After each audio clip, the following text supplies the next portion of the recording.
राहुल शर्मा, आप देख रहे हैं SP9 न्यूज। स्वागत है आप सभी का आज के इस प्रोग्राम में।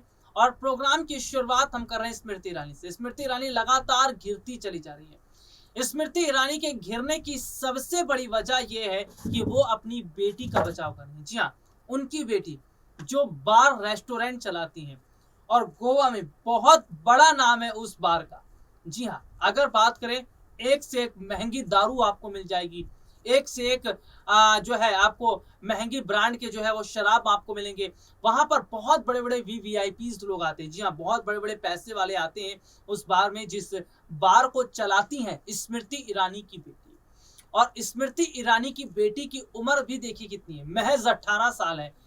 फर्स्ट ईयर में, कॉलेज के फर्स्ट ईयर में पढ़ती है। सवाल यह बन रहा है कि क्या वाकई यहाँ पर स्मृति ईरानी जो है वो सीधे तौर पर, या उनके पति जो है वो इस बार को चला रहे थे गैर कानूनी तरीके से। गैर कानूनी क्यों कहा जा रहा है? दरअसल स्मृति ईरानी की बेटी जिस बार को चला रही थी वो बार उस आदमी के नाम पर है जिसकी 1 साल पहले मृत्यु हो चुकी है। और चौंकाने वाली बात क्या है, उस बार का जो पूरा लाइसेंस है वो उस आदमी के नाम पर है जो अभी तक चल रहा है। बहुत बड़ा फर्जीवाड़ा हुआ है और देखा जा रहा है कि मोदी सरकार में रहते हुए स्मृति ईरानी खूब ज्यादा, जी हाँ, माल खाने की कोशिश कर रही थी, यानी कि खूब लूट खसोट मचाई हुई थी। ऐसे में हम अपने दर्शकों को दिखाएंगे कि पवन खेड़ा, कांग्रेस के प्रवक्ता पवन खेड़ा ने कैसे स्मृति ईरानी की धज्जियां उड़ा दी। उन्होंने खुलकर बताया कि मामला कितना गंभीर है और मोदी सरकार में मंत्री पद पर रहते हुए ये तमाम बड़े बड़े ये जो मंत्री हैं किस तरह से आलीशान जिंदगी जी रहे हैं। जी हाँ, गैर कानूनी तरीके से शराब का अड्डा चलाया जा रहा है, गैर कानूनी तरीके से शराब बेची जा रही है। कोई ईडी का काम नहीं हो रहा, कोई छापेमारी नहीं हो रही। ये वो स्मृति ईरानी है जो खुद को आदर्शवादी बहू बताती हैं। ये वो स्मृति ईरानी है जो 2014 से पहले खूब ये कहती थी कि भ्रष्टाचार हो रहा है, भ्रष्टाचार कांग्रेस सरकार कर रही है, कांग्रेस काला धन जो है वो उसको वाइट करने में लगे। लेकिन आज हम क्या देख रहे हैं कि स्मृति ईरानी जिस तरह पूरी तरह भ्रष्टाचार में लिप्त हो गई, उनकी बेटी पूरे भ्रष्टाचार में लिप्त हो गई है। तो क्या ये नहीं माना जाना चाहिए कि स्मृति ईरानी और उनकी बेटी को अब सजा होनी चाहिए? क्योंकि क्या कहता है कानून, क्या कहता है, देखिए, अवैध शराब बेचने के मामले में 1 साल की सजा और 25,000 रुपए का जुर्माना। तो यहाँ पर हम देख रहे हैं कि क्या अब सजा भुगतने के लिए तैयार है स्मृति ईरानी। एक रिपोर्ट हम आपको दिखा रहे हैं, देखिए ये रिपोर्ट। मुद्दा बहुत संगीन है, गंभीर से भी कुछ एक कदम आगे है यह मुद्दा। आमतौर पर कांग्रेस पार्टी की राजनीतिक संस्कृति ये नहीं है कि हम किसी के परिवार पर कोई टीका टिप्पणी करें, उनके कारोबार पर, उनकी निजी मसलों पर कोई बात रखें। लेकिन यह बात सिर्फ किसी के परिवार या किसी के बच्चों तक सीमित रहती तो अलग बात थी। बात एक केंद्रीय मंत्री की है। सवाल उस केंद्रीय मंत्री की राजनीतिक शैली पर भी है, उनके राजनीतिक भ्रष्टाचार पर भी है। केंद्रीय मंत्री श्रीमती स्मृति जुबिन ईरानी के परिवार पर भ्रष्टाचार के गंभीर आरोप लग रहे हैं। गोवा में उनकी बेटी द्वारा चलाए गए जा रहे एक रेस्टोरेंट पर बार है। वैसे तो क्योंकि स्मृति ईरानी जी जिस पार्टी से आती हैं उसकी राजनीतिक संस्कृति के हिसाब से तो शायद वो बार भी बड़ा संस्कारी बार होगा। उस पर टिप्पणी न करें तो अच्छा है, चलिए आगे चलते हैं। उस पर एक फर्जी लाइसेंस लेने का आरोप है। वो लाइसेंस एक ऐसे व्यक्ति के नाम पर है जिनका देहांत मई 2021 में हुआ और लाइसेंस जून 2022 में एक ऐसे व्यक्ति के नाम पर लिया गया जिसकी मौत हुए 1 साल 1 महीना हो चुका था। 13 महीने पहले जिसका देहांत हो गया हो, उसके नाम पर गोवा में स्मृति ईरानी जी की सुपुत्री, मैं उनका नाम नहीं लूंगा क्योंकि जैसा कि मैंने कहा वो राजनीति में नहीं है, उन पर टिप्पणी नहीं करूंगा, लेकिन स्मृति ईरानी जी की पुत्री ने वो लाइसेंस लिया। गैरकानूनी काम यहां शुरू हुआ है, यहां रुक नहीं गया। एक मृत व्यक्ति के नाम पे आप लाइसेंस ले लेते हो। उस व्यक्ति की मौत हुए 13 महीने हो चुके हैं और गोवा के कानून के हिसाब से एक रेस्टोरेंट को एक लाइसेंस मिल सकता है बार का। तो दूसरा गैर कानूनी काम क्या हुआ? इस रेस्टोरेंट को, जी नहीं, उसका नाम कोई तुलसी संस्कारी बार नहीं है, उसका नाम है सिली सोल्स बार। इस रेस्टोरेंट को 2 लाइसेंस मिले हैं। यह दूसरा गैर कानूनी काम हुआ है। और तीसरा गैर कानूनी काम क्या हुआ है? किसी भी ऐसे प्रेमिसेस को लाइसेंस देने से पहले यह आवश्यक है कि वो रेस्टोरेंट के तौर पे रजिस्टर्ड है, उसको रेस्टोरेंट का लाइसेंस मिला हुआ हो। तीसरा गैर कानूनी काम यह है कि इस रेस्टोरेंट को रेस्टोरेंट चलाने का लाइसेंस नहीं मिला हुआ। 3 गैर कानूनी काम कैसे संभव हो सकते हैं? क्या मैं और आप ऐसा काम कर सकते हैं या करने की सोच भी सकते हैं? हैरानी की बात यह है कि जो आपके समर्थक हैं, उनके बच्चे तो लुलु मॉल का गेम खेलें, हनुमान चालीसा और नमाज की लड़ाई लड़ें। आपके बच्चे या तो विदेशों में पढ़ें, अच्छी बात है, पढ़ना चाहिए, या आपके बच्चे आपकी प्रोटेक्शन, आपकी पेट्रनेज, आपके आशीर्वाद के चलते इस तरह के गैर कानूनी काम करें और सारे कानून तोड़ दें। हम स्मृति ईरानी जी से कुछ जवाब मांगना चाहते हैं। उनकी जानकारी के बगैर जिस आबकारी आयुक्त ने, जिस एक्साइज कमिश्नर ने इस गैर कानूनी रेस्टोरेंट को, बार को नोटिस दिया, अब उसकी ट्रांसफर की भी तैयारी शुरू हो चुकी। क्या यह स्मृति ईरानी जी के हस्तक्षेप के बिना हो रहा है? क्या उनके प्रभाव के बिना हो रहा है? क्या यह लाइसेंस उनके प्रभाव के बिना मिला?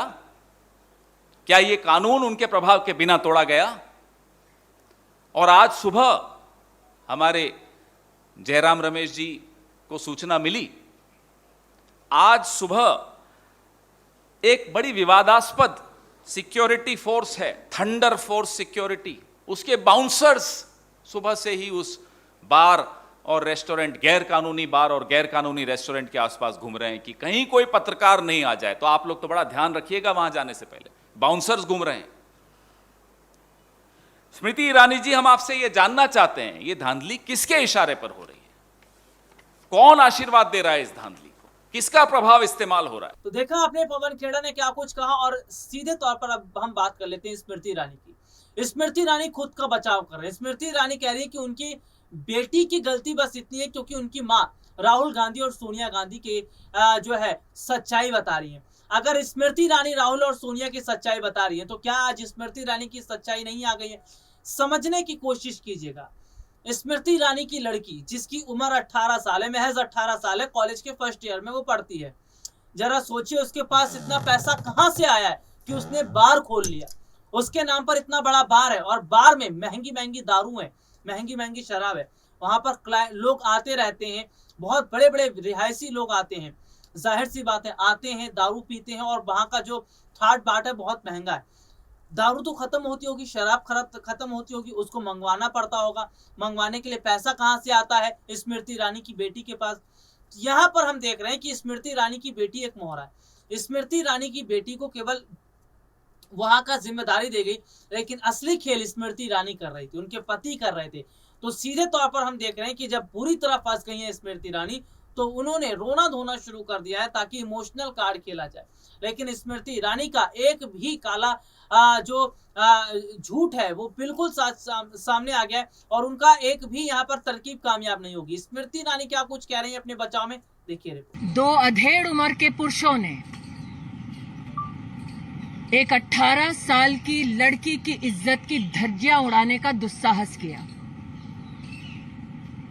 उस 18 साल की लड़की का दोष यह है कि उस लड़की की मां ने साल 2014-2019 में राहुल गांधी के खिलाफ अमेठी से चुनाव लड़ा, जिस 18 साल की लड़की की इज्जत पर कांग्रेस के प्रवक्ताओं ने आज हमला किया, उस लड़की का दोष यह है कि उसकी मां स्मृति ईरानी सोनिया गांधी और राहुल गांधी के खिलाफ प्रेस में कॉन्फ्रेंसेस करती है। उस लड़की का जो 18 साल की है, कॉलेज के प्रथम वर्ष में पढ़ती है, उसका दोष यह है कि उसकी मां ने सोनिया गांधी राहुल गांधी के 5,000 करोड़ की लूट के ऊपर प्रेस वार्ता की। आज अपनी एक प्रेस कॉन्फ्रेंस में कांग्रेस के प्रवक्ता ने हंसते हुए जिस लड़की पर आक्रमण किया, वो राजनीति में नहीं है, एक साधारण से कॉलेज स्टूडेंट के नाम पर अपना जीवन व्यतीत कर रही है। लेकिन कांग्रेस के प्रवक्ता ने अपने हाथ में कागज दिखाते हुए यह आरोप मढ़ा कि वो लड़की एक अवैध बार चलाती है। मैं पवन खेड़ा से कहना चाहती हूं, मेरी 18 साल की बेटी कॉलेज में पढ़ती है। मेरी 18 साल की बेटी कोई बार नहीं चलाती। पवन खेड़ा ने यह कहा कि मेरी बेटी को शो कॉज नोटिस दिया गया और अपने हाथ में 2 कागजात दिखाए। मैं आज पूछना चाहती हूं, उन कागजों में मेरी बेटी का नाम कहां है? जयराम रमेश ने कहा कि वो आरटीआई के आधार पर मेरी बेटी पर, जो 18 साल की है, राजनीति में नहीं है, कॉलेज की स्टूडेंट है, आरटीआई के आधार पर वो मेरी बेटी पर आरोप मढ़ रहे हैं। मैं जयराम रमेश से पूछना चाहती हूं कि क्या आरटीआई की उस एप्लीकेशन में मेरी बेटी का नाम है? क्या उसके जवाब में मेरी बेटी का नाम है? कांग्रेस के प्रवक्ताओं ने कटाक्ष करते हुए, हंसते हुए ये कहा कि मैं सोनिया और राहुल के खिलाफ प्रेस कॉन्फ्रेंस करती हूं। हां, करती हूं, करती रहूंगी। हंसते हुए कहा कि मुझसे जवाब मांगा जाए। अब जवाब मैं मांगूंगी कोर्ट में, in the court of law and in the court of people. और जिस गांधी खानदान के आदेश पर यह प्रेस कॉन्फ्रेंस की गई, उनकी सरगना से कहना चाहती हूं, साल 2024 के लोकसभा चुनाव में दोबारा भेजे राहुल गांधी को अमेठी। हम फिर अमेठी में राहुल गांधी को धूल चटाएंगे। ये भारतीय जनता पार्टी के एक कार्यकर्ता होने के नाते मेरा वादा है। तो देखा आपने कि किस तरह से स्मृति ईरानी का आज काला चिट्ठा सामने आ गया और खुलकर स्मृति ईरानी की पोल खुल गई। स्मृति ईरानी ने कहा कि वो कोर्ट में कांग्रेस को देखेंगी। कांग्रेस ने कहा कि वो तैयार है, लीगल नोटिस जो आया है उसके लिए तैयार है, कानूनी लड़ाई लड़ी जाएगी, क्योंकि कांग्रेस झूठ नहीं बोलेगी। एक आरटीआई की रिपोर्ट के हवाले से एक खबर जो है, पूरा जो जांच की गई इसमें सामने आया है। देखिए मेरे पास एक रिपोर्ट भी है, मैं अपने दर्शकों को देखिए मैं बता देता हूं। दरअसल 22 जून 2022 को लाइसेंस के नवीनीकरण के लिए एंथनी डिगामा के नाम से आवेदन किया गया, जबकि उनकी पिछले साल मौत हो चुकी है। यानी एक मुर्दा आदमी के नाम पर किस तरह से ये लाइसेंस चल रहा था और किस तरह से अवैध धंधा किया जा रहा था, अवैध कारोबार स्मृति ईरानी कर रही थी। अब ऐसे में जब फंस गई है तो सीधे तौर पर कितना बड़ा झूठ अब वो बोल रही है। एक ये भी सुनिएगा, रिपोर्ट है, आबकारी विभाग की ओर से कारण बताओ नोटिस जारी किया गया और अब संबंधित अधिकारियों का तबादला किया जा रहा है। यानी कि गोवा में देखिए बीजेपी की सरकार है और बीजेपी की सरकार में रहते हुए किस तरह से धड़ल्ले से अवैध तरीके से काम हो रहा था, दारू बेचे जा रहे थे। स्मृति ईरानी का पूरा हाथ इसमें देखा जा रहा है। और जिन आबकारी विभाग की ओर से कारण बताओ नोटिस जारी किया गया था, उनको तबादला कर दिया, उनका आपने ट्रांसफर कर दिया। क्यों? क्योंकि उन्होंने आपसे सच पूछ लिया। आज हम देख रहे हैं कि मोदी सरकार से या उनके मंत्रियों से आप सच पूछ लीजिए, या तो तबादला हो जाएगा या जेल या एनसीबी। आज वाकई क्या लोकतंत्र खतरे में नहीं है? सत्ता पक्ष में ये बैठे लोग मलाई खा रहे हैं और सीधे तौर पर जनता का खून चूसा जा रहा है, महंगाई बढ़ा बढ़ा। आज के लिए इतना ही, आपसे फिर दोबारा मुलाकात होगी, तब तक के लिए इजाजत दीजिए, नमस्कार।